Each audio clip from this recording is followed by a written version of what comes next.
Hey, can y'all hear me? Okay, cool.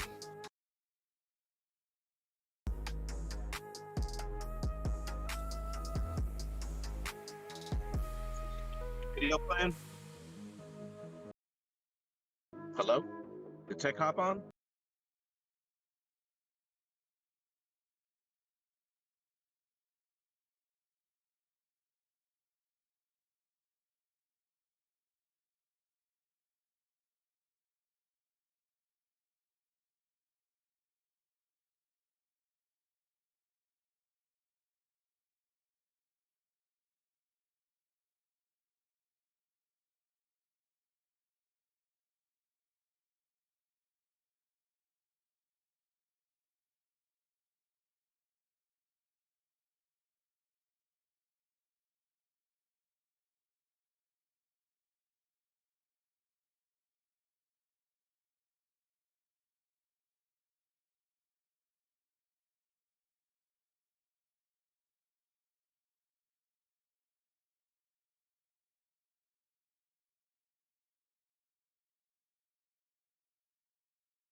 Happy Sunday, everyone. Happy Sunday, everyone.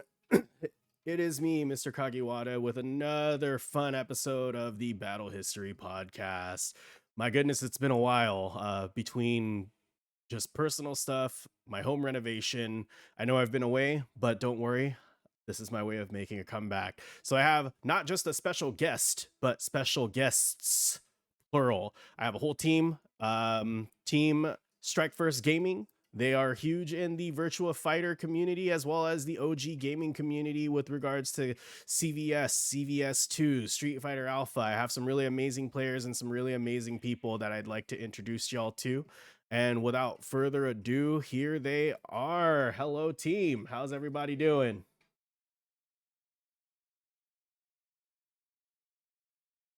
Absolutely, absolutely. So, yeah, this is gonna be fun since there's 7 of us. So, yeah, first and foremost, if I could have everyone introduce themselves, I'll start with Adam and go to Tony, then Galaxy, then Gentleman Thief, then Cookie, then Tech. So I'm following the line. So, yeah, floor is yours.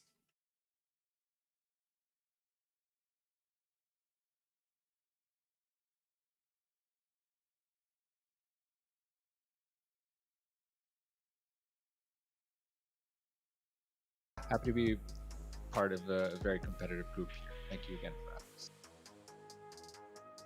Yes, and I am Cobra Kai Tone. I am the founder of Team Strike First. And thank you for having us. Loving being here. I'm ready to, talk some shop.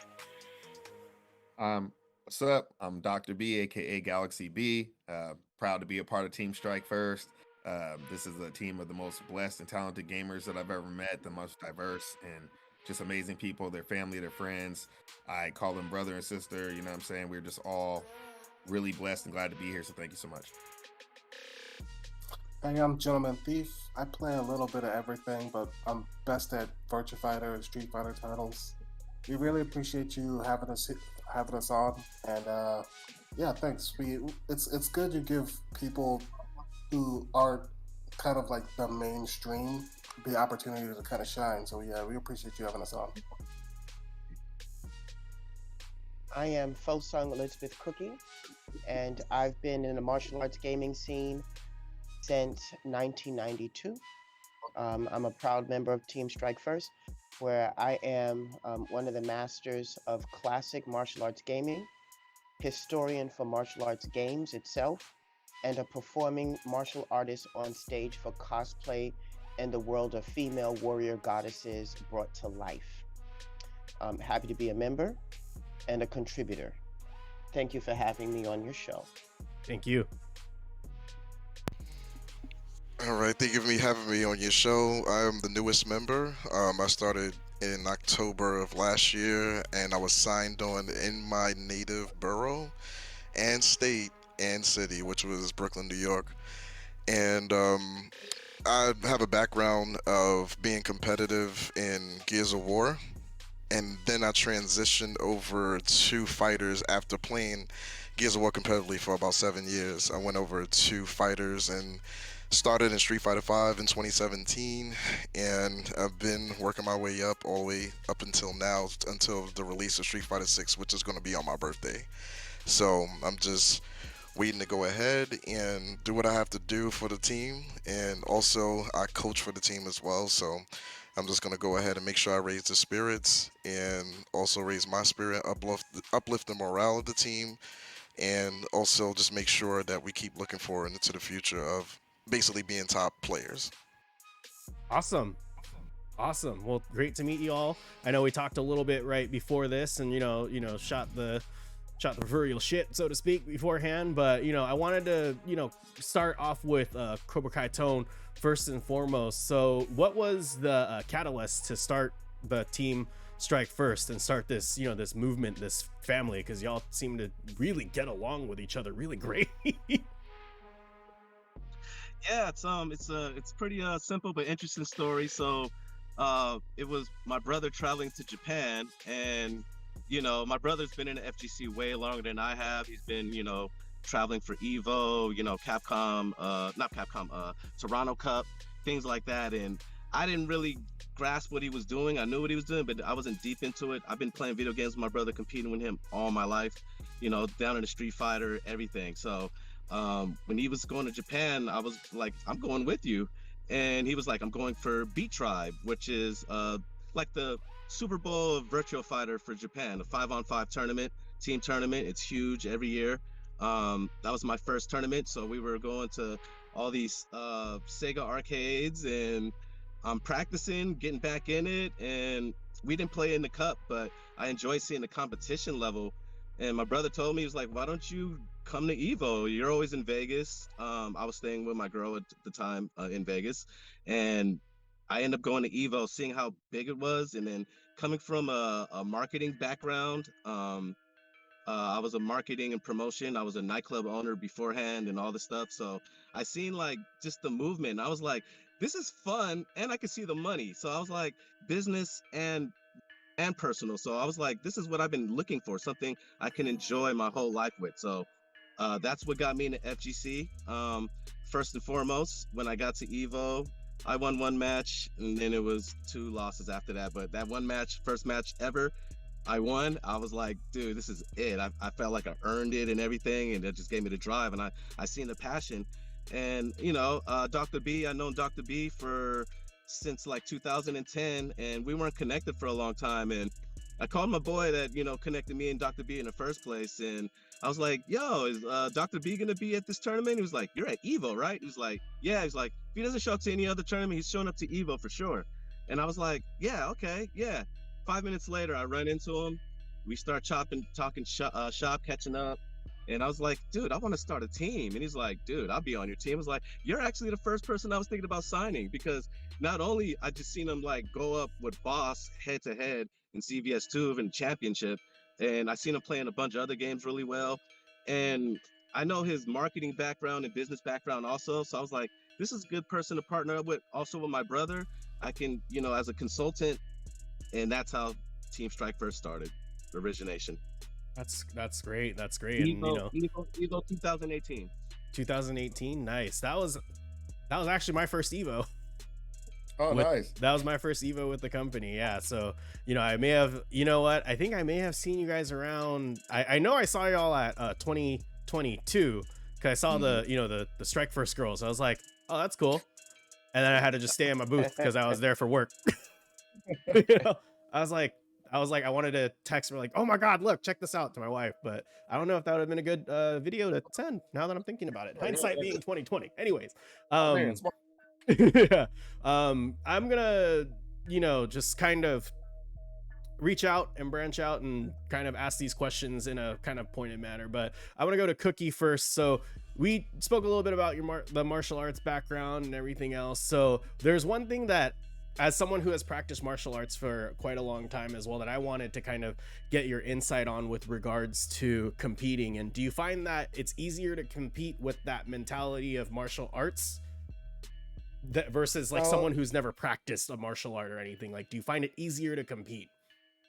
So when it comes out to competition, most of the people that I trained and practiced with, especially in competitive kung fu, all had somebody that they was looking up to, and that's why they did the kung fu, and or why they did taekwondo or judo or aikido or whatever their specific discipline was. And as they're learning katas, one thing the martial arts world have in common is that you learn katas and you go up the ranking belt system before they even allow you to actually have hand-on-hand combat, because you have to show that proficiency.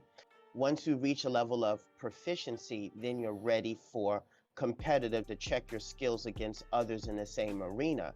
And usually when people compete, I find that they are relating themselves to one of their heroes or someone that's live action. What has separated me from traditional martial arts is that I've never had a live action hero, so to speak.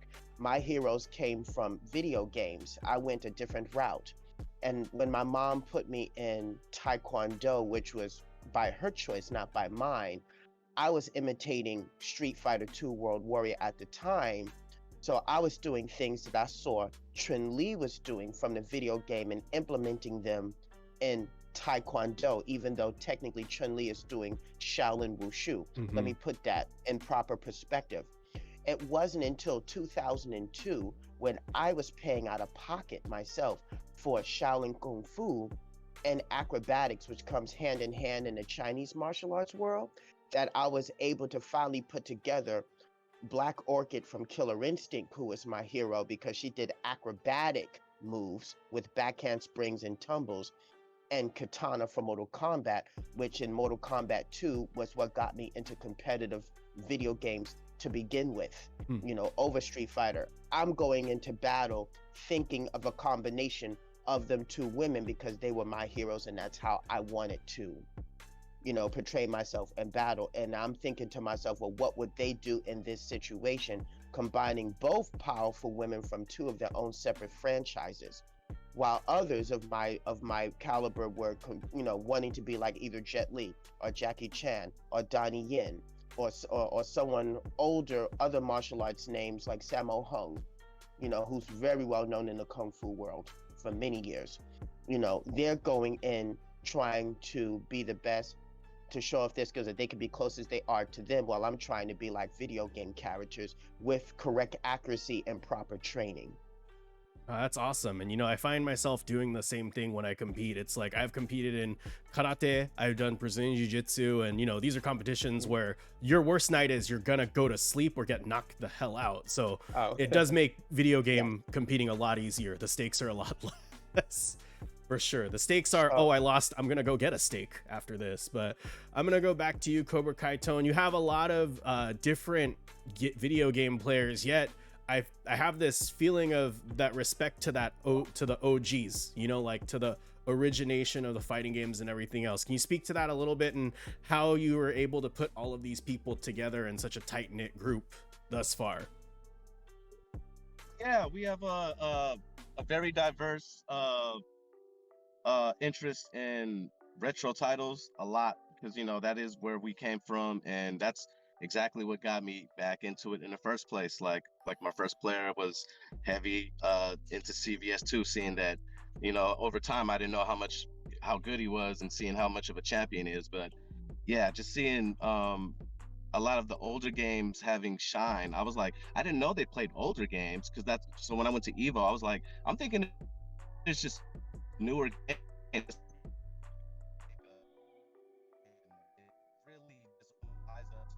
Looks like we got a little bit of a reception issue that just happened.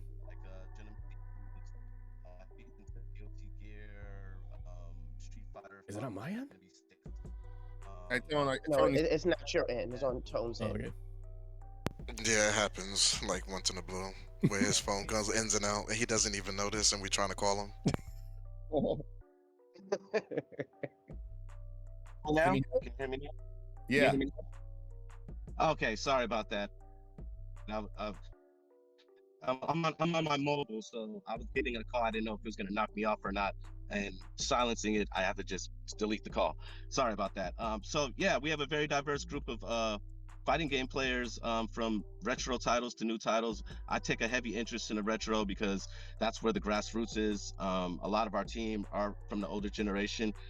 We have players that look like one of our younger players, two of our younger players. No, Gentleman Thief, you're our youngest player, right? What is your age? 33. I think I'm the youngest. 33. So Yeah. yes, I think you are the youngest. So he actually plays a lot more of the newer games. You know what I mean? But we do play newer games also. We're going to be heavy in Street Fighter 6. Yeah, Cookie's going to be really definitely competing when MK12 comes out. We're waiting for Virtua Fighter 6. So if sooner we will be into the more new titles, but yeah, we are grassroots. Getting everybody together is pretty easy going. Everybody treats this as family, and we are a family to begin with. So it's really easy for us to get along. We've been on plenty of trips. We've been on the road from Japan 3 to 4 times, Chicago, New York, Florida, Texas. We got to travel and do a lot of things together, and that camaraderie of time of us coming together to help build what we came from ground level to build what we are now. It's amazing. It's really easy going. You know what I'm saying? I love the squad more than people I've known for over 25 years. You know what I'm saying? It's crazy. We are so tight knit. Like Dr. B and Cookie can be, arguing like brother and sister over some crazy stuff that, that's constructive. And it's funny because we're all just witnessing it in our meetings, and it's like, yeah, that was constructive though. Like, good thing they talked that out. You know what I mean? Everybody's mature. We have a mature team, but we also want to branch off to the young players because we have a lot of knowledge and history, and we can add what we know to what they know, merge it into a hybrid, and grow more champions as a team. Yeah, and speaking of champions, thanks for the segue. Gentleman Thief, Evo 2022, Virtua Fighter 5 champion. I mean, what was that feeling like when you won? I mean, did you want to go to Disneyland after? Like, what was going through your head? Well, Disney's the last place I want to go to because I'm from Florida, and that traffic is worse than anything. So that's the last place I wanted to go. But yeah, it's a great feeling. I played fighting games forever. I think I entered my first tournament when I was like 14 or so. So finally getting that big win, like an Evo win, yeah, it felt amazing. Yeah. What did I do? I think one fortunate thing that did happen from me winning that tournament is I actually wanted to switch to hitbox, and winning that tournament, I won a hitbox. So I guess it was all very fortunate and kind of in the cards for me because yeah, I appreciated that as well. Nice, killing 2 birds with 1 stone, playing on the thing that hitbox is like, as bad as politics nowadays in street Yes, it is. FGC. So yeah, I gotta change your SOCD cleaning or something to compete at Evo. I don't even know. I gotta figure that out before a tournament starts. Yeah. So speaking of Virtua Fighter 5, so I'm gonna segue into Adam and Thief here. So have you guys competed in the same tournament before, in the same tournaments before, like in person? All the time. All the time? Yeah. How? So Constantly. you guys are on the Damn same you. team. So it's like, 2 MMA fighters are like, oh, we both got to fight for the title. Like, have you guys ever found yourself in the nightmare scenario? Let me explain the nightmare scenario. Both in losers, have to play each other. You guys love each other, but you guys have to hate each other for at least 5 minutes. What? How do you reconcile that? I think the previous Evo, before the one that I won, I played you in losers bracket to play against Homestay, and you won. Homestay. Yeah. Yeah. Yep. So I think And then I think it Defend the North. Not Defend the North. Who's the one in Texas we were at? Texas Showdown. Yes, Texas Showdown. Yeah, where I think you were in the. I think you're the thinking of winners. CEO actually. Or CEO, right? Yeah. Yeah. CEO last year. Right. So yeah, we were. I think we were in the. But I know there was it CEO? No, there was one in Yeah, Texas where we were both in the winners. Like you knocked me down. I mean, I knocked you down into the losers, but then we ended up facing each other, as we normally do in winners finals there too. Yeah, it's kind of a back and forth Yeah. fair, unfortunately, because we're like trading partners. Mhm. So Yeah, he always absolutely. knows He what I knows. want to do. I always know what he wants to do, and it's just it's a mess. I do not like it at all. Yeah. Yeah, So I don't like it. I don't on the like it. Excel sheet that is your guys' game plans, you guys are probably past A through Z. You're probably on like AB or even DA or whatever the numbering Yeah, some is. of the mind games just don't make any sense anymore at this point. Right. Yeah, Wow. that's true. That's It's awesome. like it's like very much family play. I think there's a term for that in Japanese where people who know each other so well, they play each other all the time, and you know, they get to stuff that works on other players, stuff that makes sense, you know, fighting other opponents, and you end up doing that to each other. Yeah, it's very interesting. Yeah, and do you ever find that? And this is I know because I have a primary training partner, and we are literally 0.5 against each other. Do you ever find that those matches where you're against each other in tournament sometimes might be less entertaining to an outside person watching, but to you guys it's like the most fun ever? I think that's a very interesting point you bring up. But yeah, I think it comes down to I think a few people have said fighting me, it's not very fun because they have to not play the game, they have to play how to beat Adam. It's not like, oh, I have to, you know, learn how to beat Adam's Jeffrey. It's just like I have to beat Adam, and playing me, you have to play a very certain way. And yeah, I think it's the same way where people who are watching from the outside, there's no dramatic, you know, fancy stuff going on. It's very, very basic fundamentals, a lot of turtling, good defense, and yeah, it may look boring to the casual viewer, for sure. Nice. I think it may look a little boring, but the way we go back and forth keeps it kind of entertaining True. because we don't really know who's going to win. It's like a coin flip at this point. So True. That's awesome. I see Tony grinning from ear to ear. He's like, yes. Those are my guys. all the time. It's kind of known in the scene. It's like we expect Adam in GT in the grand finals. It's almost a thing. It's crazy to see. Or Crazy Drunk. Yeah, or Orvin. Yep, Orvin too. Or been crazy drunk also. Yeah, he's the other anomaly. Shun player. Mhm. Yeah, he's hard to read also. He couldn't be here. He's at work. So, but yeah, he was our anchor for Beat Tribe. Even though in GT is extra strong and Adam is extra strong, my brother Cobratron are extra strong, and at the time Yellowtail, but he was the most unreadable at the time, so we left him as our anchor in Beat Tribe 2019. A solid, like, wild card, silent assassin, we call him. He's just really the way. Speaking of entertaining, watching him play VF, a casual player will watch VF and be like, "Oh my god, this is an amazing game!" Like, if Sega, you know, hired Crazy Drunk to make VF look cool, of course, you know, Shun being a character in the game, the drunken character is a part of it. It looks very interesting. But yeah, watching him play Shun, it's as if the character was made for his style of play. So he's a very entertaining person to see in a tournament and stuff. So yeah, he's great. That's awesome. So yeah, for it to go from, you know, the Virtua Fighter 5 realm into CVS 2, what are you, Dr. B, you're what, de facto #1 because of your second place in EVO 2022. What do you think the importance is of newer players playing the older games? And I'm gonna bring up the smug thing now because why not? Okay.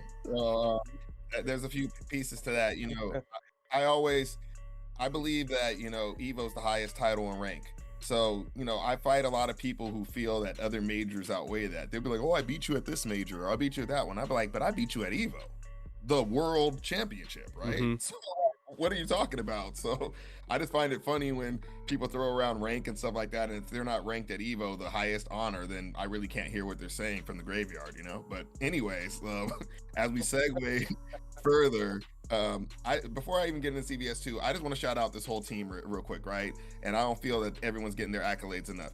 Big shout out to Adam Yuki. He's a multiple Evo medalist. He probably has a drawer full of Evo medals. Like, this guy is one of the old school legends of Virtua Fighter 5, one of our top players, and always you see him in the top 8, you see him in the top 3. He's just super solid. So shout out to Adam.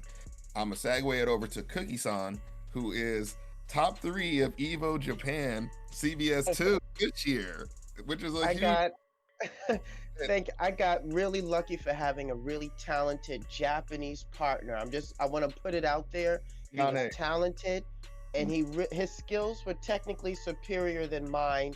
He respected me for my skills, but I felt like we were worlds apart in terms of skill, and so even though I was there to assist and help bring the damage, he really brought the storm and the destruction. But I'm thankful for the medal, and so humble about that.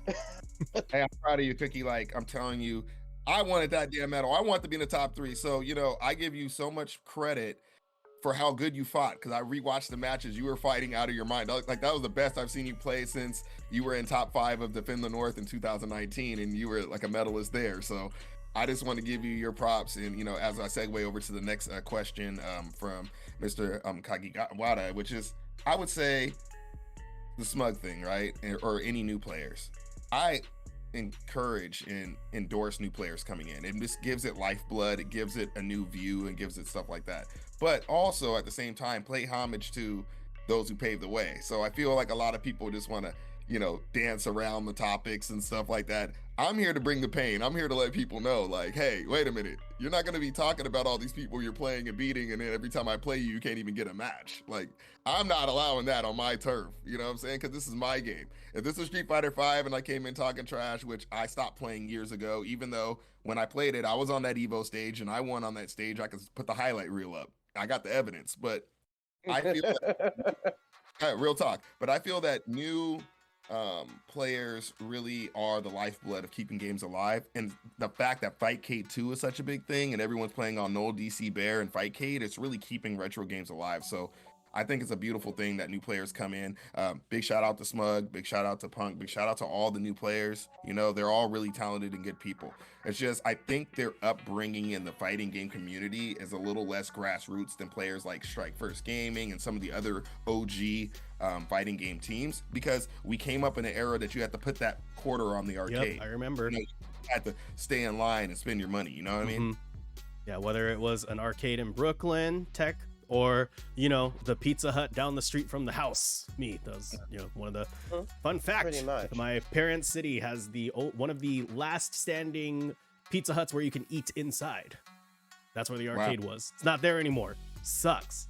I hate it. Yeah. But there's a karaoke bar that's like four doors away that I used to pay the electric bill at. Not so much anymore. My wife probably won't like that. But to segue from the old school into the new school, we have some games like Street Fighter 6 coming out, Tekken 8. Like, are those newer, and Mortal Kombat 12, as Cookie-san had mentioned, but are those games that intrigue any of you guys? I'll leave it open-ended, but I'll start with start with Tech, because he mentioned Street Fighter 6 as well as Gentleman Thief, but I'll start with Tech. Well, yeah, I have a big interest into it because I feel like it's a mixture of a lot of Street Fighter games that I've noticed. And since the demo has been accessible to everybody right about now, and I've just been playing it for a little while, just trying to understand like the concept of the game and the mechanics of the game. For what we have right now, since we don't have training mode, I've noticed that it feels like Street Fighter 4 because of the focus attack dash cancels. So that's what the drive rush would be and the drive impact. And then I noticed that since you start out with all your gauge, that's like the alpha 2 days or alpha 3 days, like when you actually start with your full gauge. Also, the movement and the feel of like the battle still feels like, to me, feels like Street Fighter 2 Turbo, kind of, and like the supers that actually come out, it looks really good. So it just has a reminiscence of Street Fighter 4. So that's the reason why I like it, because I grew up playing Street Fighter 2 all the way up until Street Fighter 5, which I feel like is the worst game ever. I'm sorry, but Street Fighter 5 just has to be in the garbage. But out of all the other Street Fighters, I actually like them. So Street Fighter 6, I'm looking forward to it. And since I main Chun, I'm actually waiting for her to come out, and I'm looking at probably picking up DJ because he just looked like a real gimmicky character from the trailer. And Akuma, I'm waiting for him because I have to have my Beauty and Beast combination, because I always used to do Evil Ryu and Chun, but since there's no more Evil Ryu, he has master the Sasuke no Hado, so I'm gonna have to go Akuma. So that's the reason why I'm actually waiting on like the full roster and also the DLC characters, so that way I can understand the story better and lead into exactly what's the next big thing that's gonna actually come out from Street Fighter. And maybe is this gonna be the last, because everybody's older now, so I don't know where the story's gonna take us. Yeah, no, I feel you on that. I'm a little perturbed at Street Fighter 6 because I'm a Vega main and a Honda sub main. I have Honda. I literally got a tattoo of half of Vega's mask and Honda's face paint on my upper arm. And I'm like, Wow. well, Street Fighter 6 took half of that away, but I'm gonna go to Thief. I know you're playing Jury in 5, but is that another game that you want to add a title to your metal display at home with Street Fighter 6? 2 mil. That is, yeah, I know, right? That is definitely the goal. I do play Jury, but I'm also playing Jamie because he kind of reminds me of a Virtua Fighter character, where he drinks and gets new moves. Mhm. So I've been on the betas. I was playing Jury and then trying Jamie a little bit. I think that character might be a little too strong. We'll find out. But yeah. I also might try Tekken 8 as well, just because we didn't get that VF6 announcement. So I might as well try to make the transition. Nice. And I saw on the Ernesto's show, Cookie, that you were talking about the perfect parry, and I've been playing the demo on Street Fighter 6, and I've been aiming to try it, still can't do it. What are your thoughts, and is that a game that you're interested in jumping in on? 2 mil. So the two main games that I'm looking at right now with my full attention is Street Fighter 6 and Mortal Kombat 12 for sure. I may get in on Tekken 8 only if my woman Anna Williams is there. See, with most of my martial arts games, I'm a character loyalist. So Street Fighter 6, I'm going to give you an answer in multiple parts. When it comes to the parry system, I see the game trying to merge 3 different generations together. It's bringing together the Street Fighter 4 community, the Street Fighter 3 community, and a mix between 2 and Alpha. They're trying to, and 5, 4, and 3, because there's a little bit of each from all those games in Street Fighter 6. So like myself, my greatest accolades are in Street Fighter 3 because I'm known as the originator of bringing Elena to life at a time when Elena in Street Fighter 3 New Generation only had 3 moves, and they thought this woman was very slow and had nothing to offer. And the way I was winning my matches was really through parrying, because that was her greatest asset. The parry and the reactions were quick. She was good at that, even though she only had 3 moves. Fast forward through the timeline, Street Fighter 6 takes place after Street Fighter 3, so we waited for so long for an actual sequel.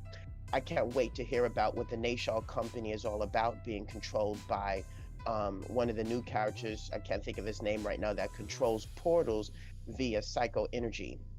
JP? And JP, yep. Yeah, JP, and possibly has a play into framing the Masters Foundation and why he's on the run. So I already pre-ordered my 5 comic books because people know I live for the story.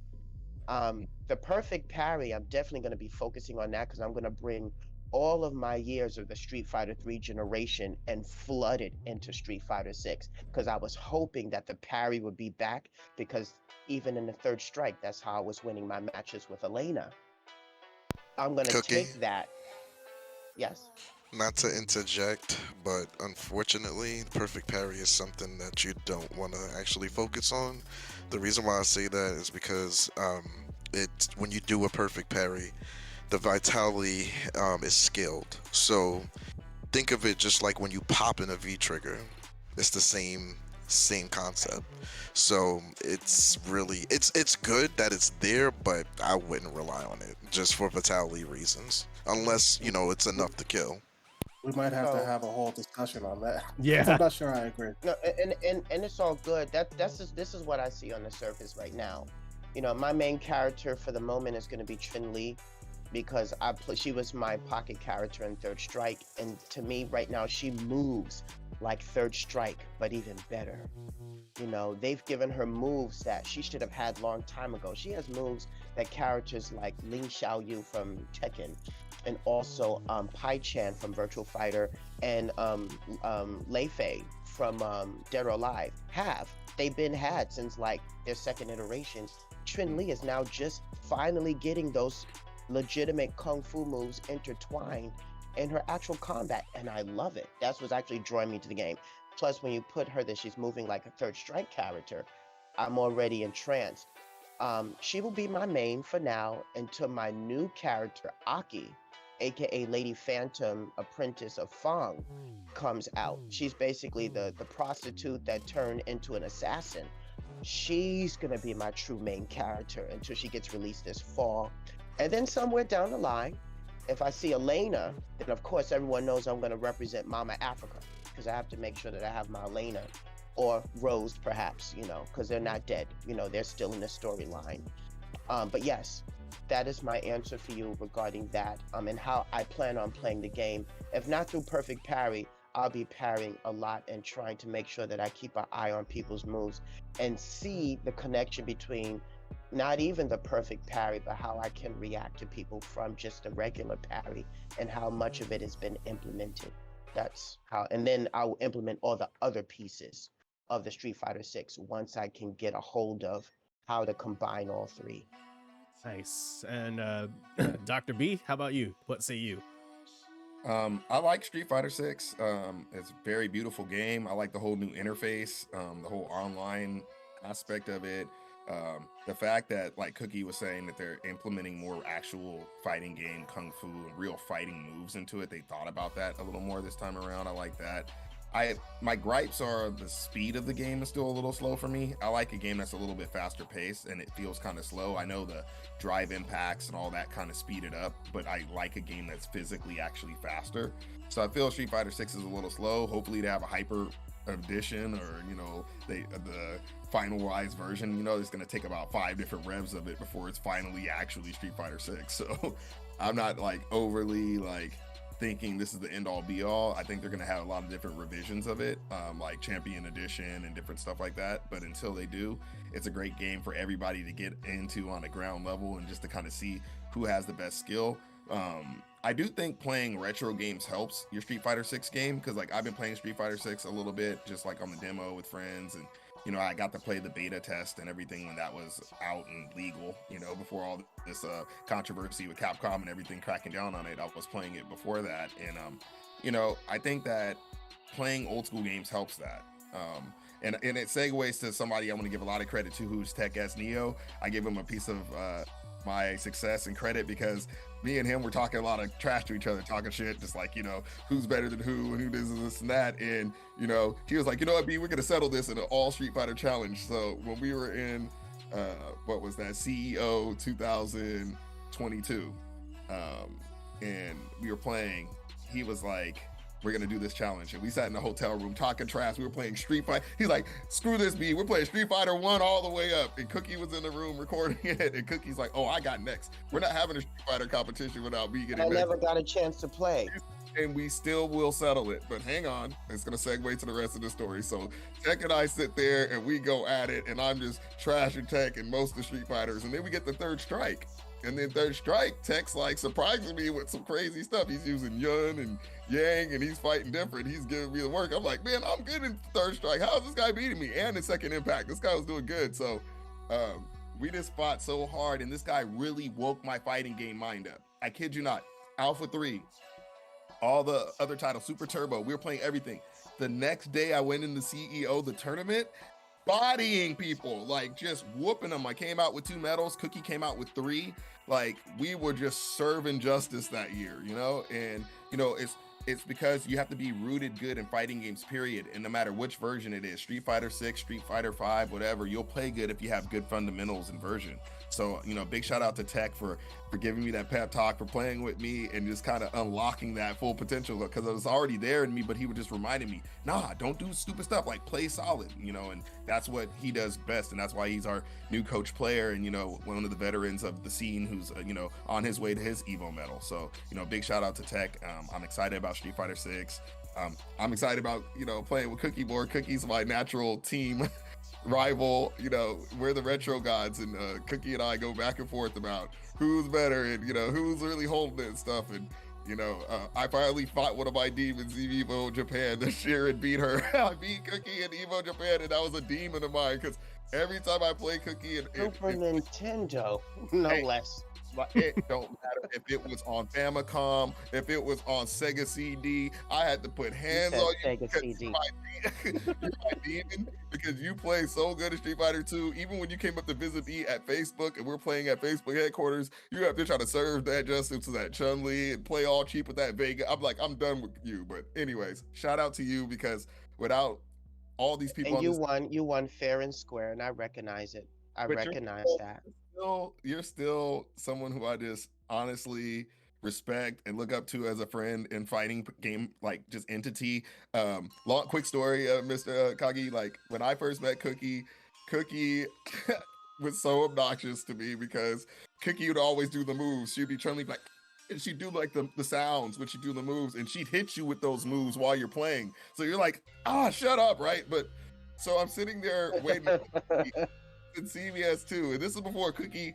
I think Cookie knew who I was, but Cookie, of course, in Cookie's own vanity, doesn't give a damn. Cookie's Cookie, and Cookie's in Cookie's energy. So Cookie's on the cabinet, right? CVS too, whooping everyone, just whooping everyone. And I'm like, I could beat this Vice King, this weird team. Like I could just whoop this. I get on the cabinet. Hey, Cookie looks at me like this. Ugh. It's a team, and I'm I like, don't recall doing all of that, but okay. You look at me kind of like it's either you knew I was Dr. B and it's like, oh, you're Dr. B type of look. Okay, let's play. Or it's kind of like, oh, who do you think you are type of energy. But anyways, Cookie, it's the vanity. It's the fighting game vanity. So Cookie's on the machine. I play Cookie. Cookie ends up beating me, and I'm shocked because I'm like, how is Cookie beat me with this team? I was like, I was like, something's wrong with the stick. I don't know what's going on. Cookie, I don't know how Cookie beats me. I wait in line for 8 more people. I get back in line. I wait. I'm like, I'm getting the rematch. I get a rematch. Cookie waits till I get back up to the machine and goes, oh, I got to take a break. And walks away. I'm like, no. Oh yeah, I remember that. I did do that. Actually, you know what? Gutex did the same thing to me because he had beaten me in third strike with that whack Urian of his. But then when I figured it out with Mama Africa, I went back. Elena was ready to give him the brave dance, and then he got up on me. So there's karma.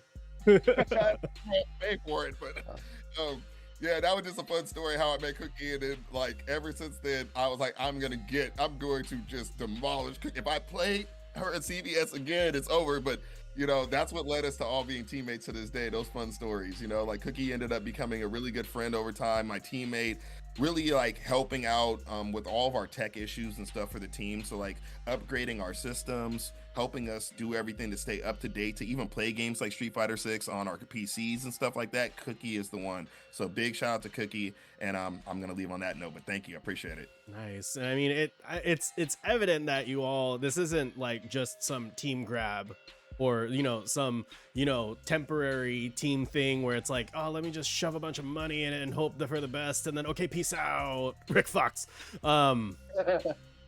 But you guys seem to have traveled together. I mean, what are if I could, I'll start with Adam. Like, what are some of your favorite moments of traveling with the team and being with the family? Or is there like a funny story about like a meal? They're like, what, you eat that? Like, as you start getting to know these people. Oh well, just traveling with these unique, like relational dynamics. It's just in a foreign country, in Japan no less. It's just all of it is amazing. Going through those, the subways, taking the train together. But yeah, breaking bread together, laughing. Just like as we walk down the streets, just having like these inside jokes, making these sounds that we make. Like, oh no, stuff like that. And stuff that only a team person would know, like the inside jokes. And that itself, and all wearing the same colors, that's incredibly motivating and makes you proud of walking alongside your peers and all in it for the same goal and looking out for one another. I mean, I can't think of one specific thing that stands out, but it's just so much fun. I love traveling with these fine folks here. It's just It's just so much fun, and I learn a lot. There's like combined fighting game and other competitive game experience. There's like decades of it here in this little chat room here, and when I was playing VF, and I know Dr. B is not trained in VF and doesn't play in it regularly, but he was giving me advice on just the mind games, in being in competition, what you should do, and like the psychological tricks that you can employ, stuff that transcends any one specific fighting game. That was so useful, and you have so much of that on this team. So when I try to play Street Fighter 6, I'll have some great teachers here on this team, but just traveling with them is even more fun than playing the game together. It's just a lot of fun. Nice. Gentleman Thief, I'll go with you. What about, did you make it to Japan? Yes, right? I think we just... Yeah. I was there. So what's it like, traveling with this family dynamic? I mean, does it feel like you're traveling with family? Does it feel like a team? Like, has it transcended? Like, what's your feeling? Well, I think we've all gotten so used to each other that it's, I don't know, traveling with each other is, I mean, it's great, but like, when I hang out with like Dr. B and Cookie, sometimes they oftentimes feel like cartoon characters. They're very, they've got their own kind of like almost exaggerated energy that's like very unique to themselves. So like, and you gotta have to like adapt to that. Like they're gonna be in their energy, they're gonna be themselves, and you have to kind of adapt around that. And honestly, like, we have like a great time every time we go to tournaments. I don't have like a specific story, or at least not specific stories that I can tell. But all I can say is it's just great every time. We always enjoy each other's company. Nice. I almost feel like I need to have like Cookie and Dr. B Rochambeau to see who goes next. So I'll go first because remember I'm at work and my coworkers were so nice to give me this allocated. Oh please, yes. So I'm trying to get as much as I can in before they like call me. But I'll say this: Dr. B and I were like polar opposites. That is true. I come from a background where I'm performing arts and theater is my everything. So I am immersed myself. And I've been doing this since I was a kid. I've been doing this since was 9 years old, where the best way to even describe me when I'm playing my video games is like that guy from the Police Academy that's playing the Atari and is making all the noise. I'm the martial arts gaming version of him, except I'm doing that with the music, with the background, with everything. And I'm physically imitating everything. I guess a highlight for myself would be when I got second place for the first Fighting EX Layer tournament that was at CEO 2019. I lost to Guillotine Gorilla, who took first place. But people can see like I was Hokuto or Shirase now. I was her all the way till I got that second place. I imitated her completely. Like even the commentators was like Cookie and Hokuto are one and the same. And when they said that meant more to me more than getting a medal, because when someone can say that they can't tell the difference between me and the character on screen, then that means my theater degree, I have truly earned that. And I've been doing that since Street Fighter 2, Mortal Kombat 2, all my martial arts games, I'm like that. So when people see me, they know that's coming. That has been my staple ever since I've been competitive play. It's that, and I'm walking into the arena wearing nothing but traditional Chinese garbs. When they see that, they know it's me. No one else in the community or in the scene does that except me. And so I guess because I bring a very a serene energy with me, meaning I'm going to wait till the game starts to bring the noise, versus Dr. B, he's bringing the hype all the way from the start. And sometimes I feel, and it's not true, but it can sometimes come off as a very verbose, arrogant energy. Sometimes it takes that type of energy to get the attention of the crowd, and I actually enjoy that from time to time, because people who were ignoring you are now forced to see you Mm-hmm. because you done made the noise that was necessary for them to see. You Right. know, and that in itself takes a certain talent. It's not my talent, so I respect him for being that noise, for being able to do that. Versus me, I'm quiet all the way till it says round one fight, and then I'm all the way in. You know, then it's like that. Yeah, Yeah. no, I feel it. And before we get to Dr. B, I mean, there's a so you have your so you're very animated and you are one with the character, and that's fucking awesome. Like, I know for me, like, funny story to tell you guys, I was first remembered to be on stream as the face slap guy. So it was at a WNF. So when I used to compete in karate, like, if you ever watched Japanese pro wrestling, Antonio Inoki, he would infamously slap his students before getting into the ring, right?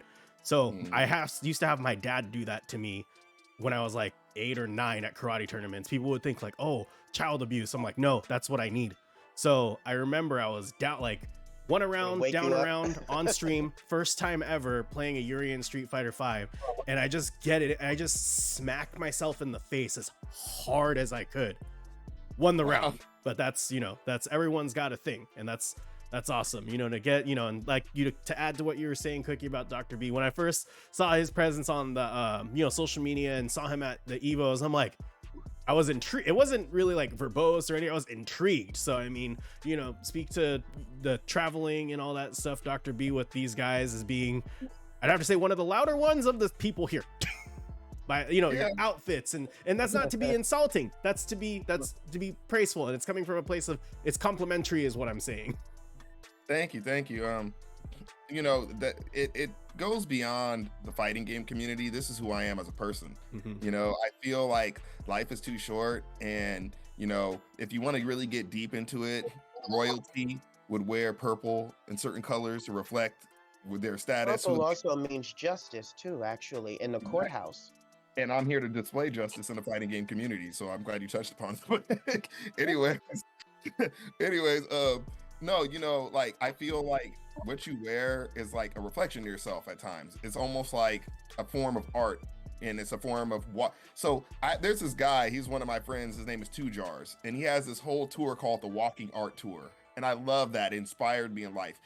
What he wears, he feels is walking art.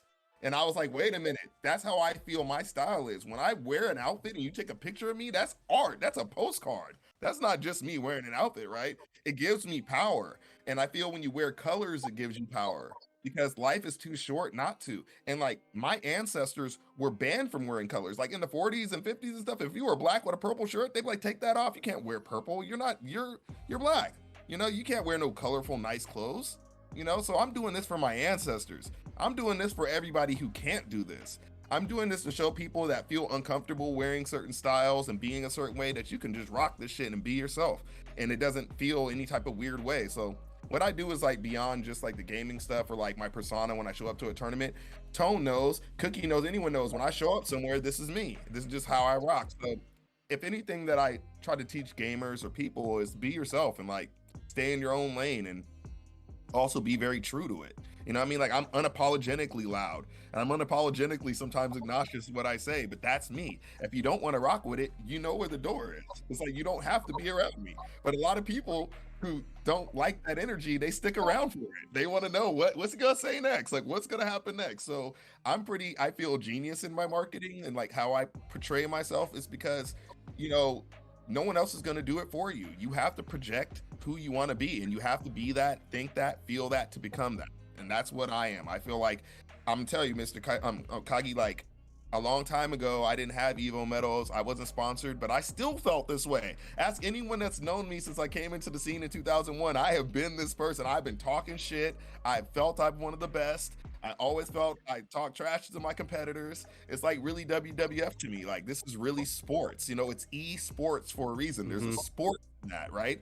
And when people get too all lovey-dovey and they don't have a little bit of that trash talk, a little bit of that competitive edge to it, it loses the sports in it, right? And that's what I grew up on, the fighting game community when I first came in and Cookie first came in, because we're really old school, and Adam's part of the old school crowd as well, is that and shout out to Cobratron as well on our team, who's an old school person, is that it was like the whole fighting game community was like 300 people. It was like 500 people, the whole community. Like literally when I went to B5, that was a small room in the Sacramento Game Center. That was before the first Evo. And that was a room with about 200, 300 people. And that was the entire FGC. That was Japan. That was the East. That was the West. And that was the South. That was everywhere. So I come from an era that was really, really hard. You know, you had to be good. There was no internet. There was no watching matches, studying people, frame data. We just played based off of what we knew and how we felt, right? So I kind of carry that with me in everything I do. I stay from that era. I stay true to it. Back to the original topic. So sorry about the tangent. I just felt it was necessary. No, But that was a good tangent, actually. I'm with you on that because there was a time you said with no technology, and for people like me who had controlling parents and I couldn't get to the arcade and I had to sneak, mhm, I ended up, taking my allowance and buying the strategy guidebooks and drawing the characters and getting suspended at school for drawing the characters in the strategy guidebook and mhm, dreaming about playing an arcade machine I didn't have quarters to put in. So right. yeah, yeah, the new generation wouldn't even really understand that. Mhm. But yeah, I'm with you on that. And I think that, back to the original topic, I love traveling with this team. I think this team is the most unique, fun. Everyone has a different energy. Some of us are more like recluse. Some of us are more extroverted. Some of us are like the talkers. Some of us are more the doers. Some of us just are strategizers and planners, but everyone brings something to the table that makes this team work. So big shout out to Strike First Gaming, strikefirstgaming.com. Make sure you all go to the website, www.strikefirstgaming.com. We have some great updates coming, including updated player profiles, all that stuff. Tone and I have been sitting behind the scenes working on that. So that will be dropping soon, as well as our recent streams and everything that we've been doing currently. Another big shout out is to our sponsor, Monomi Apparel. So we have a clothing sponsor, Monomi Apparel. That's mono.me.com. And great, amazing clothes, colorful, fresh, fly, all sorts of artistic designs. It's just some great stuff. So make sure you check out mono.me.com and get some of your clothes today. You know what I'm saying? We really support all the love and the likes and everything. We really support, promote, and retweet it too. So thank you so much. And I'll pass it off to Tech.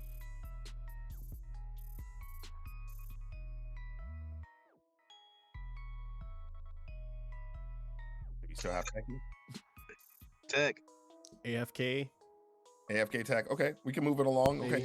My bad. I had to use the bathroom. I knew it. My bad. I was gonna say maybe he's peeing. I was gonna say someone's taking a piss. Yeah. It's been here a while. I've been holding it too, but Yeah, I'm the I've been host, so I holding it, can't and take a was piss just in the middle of it. I've been holding it. I was like, I know B, he gonna basically blab his mouth and talk about 1,000,001 things. So let me just go ahead and take this opportunity. So I came back right in time, didn't I? You did. Good job. Okay. All right. Cool. So, all right. So, yeah, just get ready for a long ride for this one because I'm gonna take you back when I first started, all the way May up until now. I don't want to cut you off, but my time is reaching its expiration because I have to get back on the floor at the hospital. But I will say this. Thank you again for having me on. And every Tuesday, for all of you guys out there that's watching, I do Cookie Tuesdays Retro Gaming Life, where I show memorabilia, music, other stuff related to the martial arts games of the retro world from 7 p.m. to 10 p.m. on the Strike First Gaming channel. This coming Tuesday, we're doing the Nest Cartel arc, which is the next arc within the KOF series. Can't wait to show that to you guys. Thank you so much. And thank you again, Mr. Kagi. I'm going to say your name right. Yeah, Did I say that Kagi's right? fine. That's the shortened version Kagi. of my very complicated last name. Oh, well, thank you, Mr. Kagi, for having me on. It's been a pleasant hour. And I will hopefully, when we do something like this again, maybe even longer, I'll be there for that Yeah, one as well. absolutely. And you know what? I'd love to do this. And if you ever find yourself in the Los Angeles area and you want to teach me some new tricks on the more acrobatic side, that's definitely something that's hella lacking in my martial arts. Nothing looks flashy with me. Everything's very technical and brawly. So I might need some refinement on my technique there. It's all good. When the stars align correctly, we'll have a hand-to-hand combat match in real life, and we'll see what you can do. Oh, thank you. Okay. See Thank you, Cookie. guys. Bye, Cookie. Bye-bye. Cookie-san. Taking a break from work, like a really long break. So shout outs to, Cookie-san for, saving lives and podcasting with my dumbass. Tech is on you, buddy. Self-deprecating humor. So basically, the way that it happened, my adventure started with this team back in 2019 when I went to Final Round. When Final Round was a thing, because it's not no more. I already know where this is going, and I don't like it. Basically, I went out there, and Gentleman Thief, I already knew him, played him, and everything. He used to bust my butt like a lot on rank. So basically, finally met him in person. So he was just introduced me to the team. So I was just like looking at everybody, and basically he was just introducing me one by one, and I was like, oh, B looked like Vibes Cartel, and then Tone looked like, I was like, I don't know what Tone looked like yet. But then he had his doppelganger, Jermaine, which is one of our affiliates that we actually had that does everything for us, like the videos and all that stuff. And he showed me Adam and everybody else on the team. So we was just playing, doing our thing. And I was just like supporting them at the same time doing my own thing, which is being a competitor. So it started all the way from Final Round. Then I seen them at Combo Breaker, chilling with them there. Then the same thing at CEO in 2019, and then the same thing in Evo, because it was my first Evo Combo Breaker of 2019. So I went to a lot of events on my own, just that year.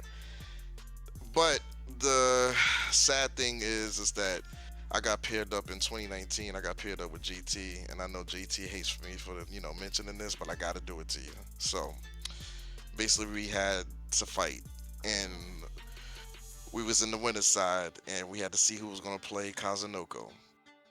And what happened was, me and Gentleman Thief, we was going at it, and that's when I wasn't signed to them. I was just still supporting them, and it came down to the wire between me and Gentleman Thief, because Gentleman Thief, he's not going to go ahead and let you like beat him for free or like 2-0 him. Mm-hmm. So basically, you can watch our match on YouTube. It's actually on there, and you can see that basically I just barely won. And I wish somebody would have recorded the whole entire ending, because they only did just a little bit of it, because they just you just see us dapping each other up, but it was like a brotherly type of dap at the end, because we actually held on and then hold on to each other you motherfucker. But at the same time, it was a good battle, like something to actually really watch. So it was very entertaining. So that's one of the things that kind of solidified my place on the team. That was one of the things. Then back in 2018, the year prior to that, I had went to the Fall Classic and got 3rd place there. And then after that, I went to CEO in 2022, and I got 32nd there. Because I was originally playing with my main, which was Chun, but then Kage came out, and I was like, oh shit. I was like, yeah, definitely, I got to, because I loved Evil Ryu, and like I said, I gotta have my beast and my beauty, so I basically got top 32 with him, and I was just happy that he was out, and I was just doing my thing with him just to see how far I could get. And then right after that CEO presentation, that's when they decided to pick me up in 2022, and that's when I got signed in October. And, I was just signing my life away and everything. But here goes the story right here in Japan. The initiation. So, oh man. Was there alcohol involved? Yes, yes. That's why I said that's why I said this is the initiation. Because I have never seen Tone put on, except for when I was signing the paper, because I did see the little devil horns then, but I seen the full devil horns when we went to Japan, because it was his birthday. Because it was his birthday when we got there. So the first thing we did when we got there, well, first off, let me tell you about my amazing. Let me put this out there first.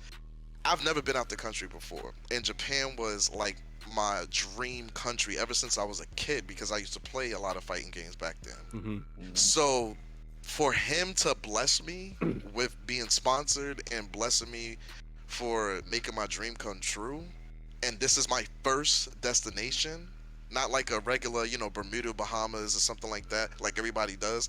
This was my first destination outside the country, and I made it happen. He made it happen.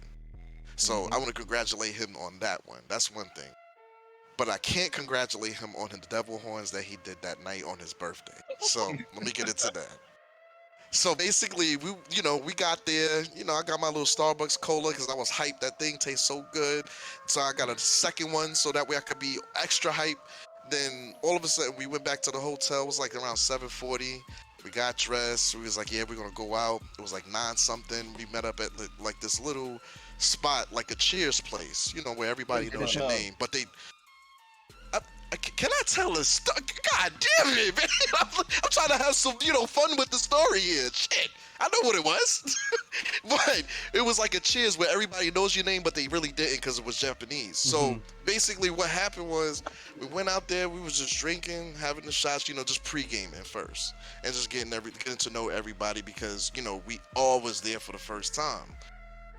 Then it was like around like 11:30. Then we all took up butts to like some club out there. I don't want to No, disclose. that was 1:30. 1:30. 1:30. Okay, 1:30. Yeah, I don't want to disclose information too much, but we went to a club, and one thing led to another, and we was just sitting right there, standing right there. Then all of a sudden, he got one bottle popped, coming towards him, and like some sparkly things going on, and I'm like, oh man, here it goes, it's about to start. So they started buying him. That was the first champagne bottle. Then like 2 more came. Then we got our own little exclusive VIP lounge. Then all of a sudden, chicks was coming up, just dancing on top of us.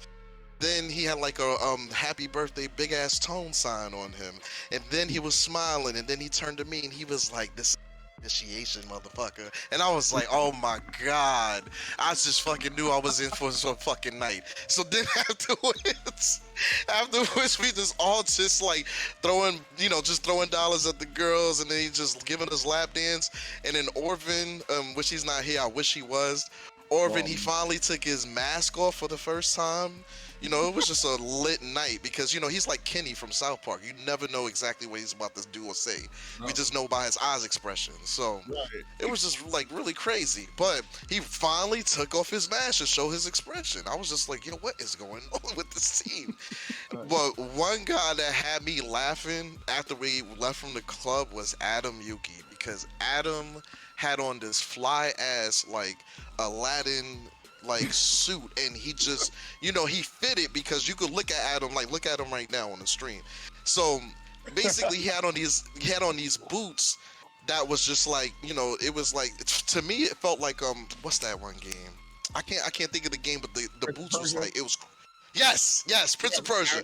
That's what them shits was crisp on the fucking Adam. And I was like, Adam, you definitely are Aladdin tonight. He was like, well, I'm gonna take a bitch.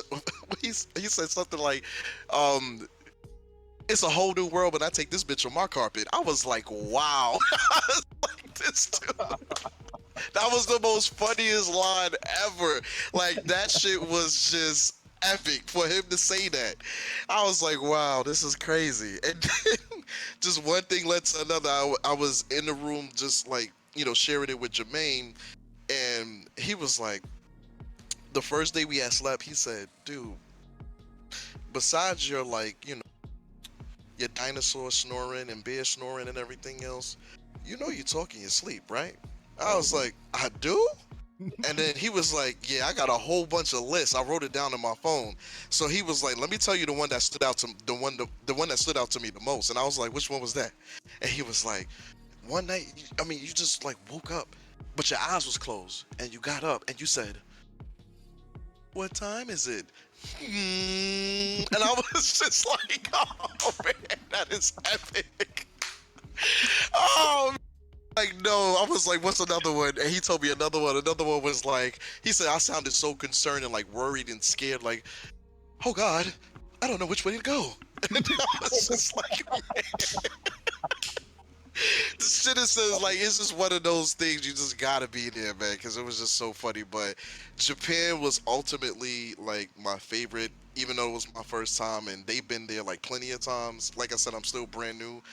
but literally, hands down, Japan was just like great overall with the team because we had the chemistry, we had everything down packed. We was all talking. We was all just conversing. We all went our own separate ways at individual times just to experience Japan as a whole. So I just wanted to experience the city the whole entire time. They experienced everything like they normally would do, but I just wanted to get my feet wet so that way I could understand like the train system and everything else, just like how I understand what the New York City trains are. Mm-hmm. So that it was just a great experience overall with the team, and like I said, I got memorable moments that I told you. So hopefully those will last, and now it's recorded. Nice. Well, just as a tip from someone who hates Tokyo. Sorry for those of you from Tokyo. I hate it. I like Yokohama. That's where my parents are from. There's the Yamanote-sen, the Yamanote. If you read it in phonetic English line, if it's I know crowded going one way, go the opposite way, even though it takes longer. Less people. So if you have to go from here to here, don't go this way. Okay. Go the other way so you can actually sit down. Get away from Oh, Shinjuku okay. Station. That's smart. That's Yeah. smart. That makes Okay. sense. Pro That tip makes I like sense. that. That makes sense. from someone who's I haven't gone in 11 years, but when I was a kid, I'd go like almost yearly because that was when my grandma would pay for the ticket. Shout out to Yeah. Sabachan. Hope you're doing good in Japan. But you know, to kind of end it, I wanted to ask Cobra Kai Tone, what are your plans for this year? What are the plans for the immediate future? And where do you see Team Strike First in the next, let's say, 3 to 4 years? I know it's kind of a long stretch, but what's the short term? What's the long term? What say you? Okay, for short term, you know, just keep practicing, having fun with this first and foremost. This is a video game, so have fun, train, Street Fighter 6, Tekken 8, all the next level new games that are releasing this year. Heavy into that, into competition. Behind that of just the logistics of us being a winning squad, it's getting deeper into the marketing, more online marketing. We really just took the first few years to plant our feet in the floor. We were the new kids on the block. Even though these guys are all legends, but as a unit, we're new kids on the block. So we just wanted to make sure that everyone understands that we are here to stay. We are in the trenches. And next, after that was, you know, since we got our stability and foundation in FGC scene as a unit, more in the marketing. We have Monomi Apparel. Go to mono-me.com, get your new apparel, fly apparel for hella cheap. You know, look like Dr. B and, you know, the rest of the team. We look, you know, we pride ourselves on the way we look. You know, we try to look fly, you know. Shit, he got me wearing my Bape and then sweater. It's hot as hell in here. Yeah, so Japan, right? So, in the next 3 to 5 years, you know, we're gonna keep working with smaller sponsors until we build that cachet up to get to someone big that, you know, down the line gives us that big check. They have, you know, respect for us to push the line on whatever they're selling, services, products, whether it's clothing, endemic, non-endemic, to the FGC industry. Whoever is trying to get a grasp of genuinely getting with the scene in our industry of the people that make up of it. And, you know, that's where we coming in for the marketing on the next 3 to 5 years, getting a big name that, you know, we want to see a major, you know, Fortune 500 company hopefully sponsors it. But if not, we're still going to be here in the trenches. So one way or another, we're going to be a non-stop force in the scene. Retro, new games, you'll see us. You'll see the logo. Awesome. Well, with that being said, Team Strike First, thank you so much. And, you know, I just really appreciate you guys making the time. I know it was probably like the most random DM from me to Dr. B, but you've been nothing but very welcoming and very nice. And, you know, I appreciate it. You know, I myself am still trying to find my feet in this space that's called the FGC, and just trying to kind of navigate and really just find folks that I vibe with, and you know, just good people. I think that's one thing that is very apparent in this, you know, conversation that we've had. Is just when you bring a lot of good people together, you all don't have to be doing the same thing. You know, it's good things can happen. You know, you're like a to something that the more casual person will understand. It's like your guys are the like a good MMA team. You guys don't all fight on the same weight class, but if you do, you know, you guys have to do what you have to do, and you know, you bring some different eclectic personalities and some more reserved personalities. I think that's awesome. And you know, if ever in the future you're looking for a married 34-year-old half Filipino half Japanese Street Fighter 6 player for the next season, let me know. Hey, I mean, Yeah, man, let's laugh. I mean, as long as you go ahead and sponsor us with some hoary stuff. I wish, hey, man. we'll be all right. I will do my best. That is not my role, unfortunately, over there. My role is to sell the stuff. But that I'm is just definitely kidding. no, I know. Don't you worry. I have some big plans in my head, but nothing that I'll divulge in public. How about that? But you know, Right. there's definitely a lot of opportunities out here, and I really appreciate the time. Thanks, Garrett. And comment from Garrett: I'll slap you in the face free of charge. I don't know if he was there Right. for the face slap, but MTXWRL in the chat, he's seen the face slap. My wife hates the face slap. She's like, "What are you doing?" And I'm like, "Oh, you were there? Yeah. Was that the first time? Oh, that was the first time me and Garrett met. But you've been there the whole time." Anyways, Team First Strike, thank you so much for, you know, gracing the podcast with your presence, and I hope to you know, continue to speak with you all in the future. And if I see you guys in bracket, don't go easy on me, and let's just butt some heads like old goats and see what the fuck happens. We're ready for that, man. Thank you so Hell much. yeah. Thank you so much. Uh, I appreciate you Appreciate reaching you out. guys. yeah, Yeah, thank thank you. Take care, everyone. All right, you guys have a good one, and with that, we're gonna sign off. Peace. See Bye. ya. All right, peace Hey, out. everyone. Peace. Peace.